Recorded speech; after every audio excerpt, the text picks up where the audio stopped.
J.C. Tretter, we're going to hear from him as National Football League Players Association president, not necessarily as the Browns center. And this is what he had to say about, coaches' contact with players. Obviously, Ronnie can't retaliate. You can't be the second one in those incidents. You're always going to get called for that. But we can't have opposing coaches putting their hands on opposing players. We can't have that. We've seen rules be changed. I think a few years ago, we had an incident with the Bengals and Steelers, I believe, where now coaches aren't allowed on the field during injuries because something like that happened and it ramped everybody up. And we had a few nasty plays after that because of it. And then, the NFL's whole stance behind this change in the taunting rule was to avoid retaliation and avoid events that cause retaliation.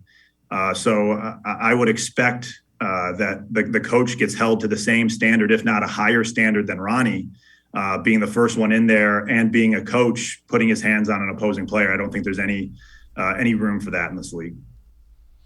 And it was clear that, Greg Lewis, the assistant coach, did do that.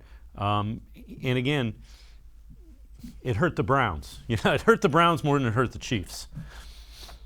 Right. And I think the big point here from Tretter, look, those sidelines get messy, when a play comes over there, and things are going to happen. Ronnie Harrison got pushed kind of on top of Clyde Edwards-Helaire. There was a little bit of a dust up there, but then when the coach comes over and shoves Ronnie and Ronnie shoves the coach back, that's kind of where, you start to say, all right, this needs to be de-escalated somehow. And JC's right. The NFL probably needs to look closer at this because, in almost every situation, who's more important, the player or that assistant coach? And it's always going to be the player. So what you don't want is you don't want to see incidents where coaches are trying to instigate players into doing things like what Ronnie Harrison did and maybe getting important players tossed out of the game. So I agree with JC that this is something the NFL needs to look at.